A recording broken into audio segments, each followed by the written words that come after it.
Yo, nagpapasalamat ako sa aking programa.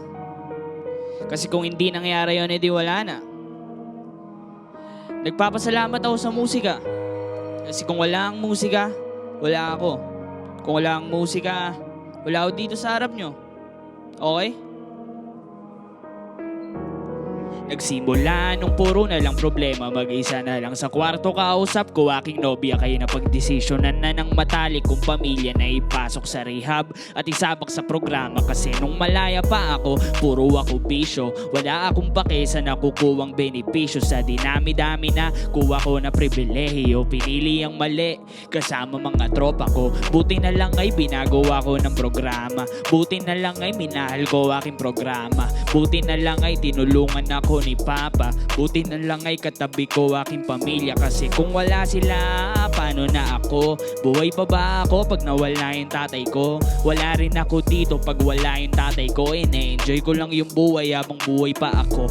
Buti na lang ay binagawa ko ng programa. Buti na lang ay minahal ko aking programa. Buti na lang ay tinulungan ako ni Papa. Buti na lang ay katabi ko aking pamilya. Kasi kung wala sila, paano na ako? Buhay pa ba ako pag nawala yung tatay ko? Wala rin ako dito pag wala yung tatay ko. Ine-enjoy ko lang yung buhay habang buhay pa ako. Pag-aaral at kanta ang aking gagawin. Yung buhay na gusto ko ngayon ay iba na rin. Mas gusto ko ng maayos kaysa magpakapraneng. Mas gusto ko ng maayos kaysa yung ganun pa din. Sa dinaan ng panahon ay mahirap rin. Meron na akong Diyos ngayon na aking sasambahin. Yung pamilya ko ngayon ay masaya na rin. Mas alam ko na ngayon ang gusto kong gawin. Pero kahit na ganon, puso ko ay rap pa rin. Pero kahit na ganon, ay musika pa rin. Diba kasi aking damdamin pag may agos ng tugtog. Pag may agos ng tugtog, tinga ko yung maalog. At kitang-kita mo na rin naman talaga, mas umayos na yung buhay, di pariwara.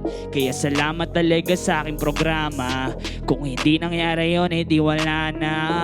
Buti na lang ay binagawa ko ng programa. Buti na lang ay minahal ko aking programa. Buti na lang ay tinulungan ako ni Papa. Buti na lang ay katabi ko aking pamilya. Kasi kung wala sila, paano na ako? Buhay pa ba ako pag nawala yung tatay ko? Wala rin ako dito pag wala yung tatay ko. Enjoy ko lang yung buhay habang buhay pa ako. Yeah.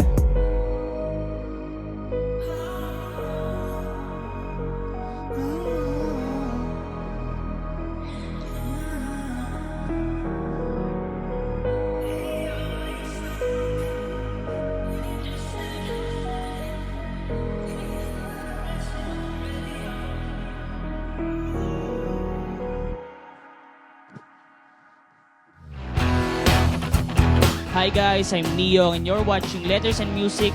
Enjoy and please subscribe now.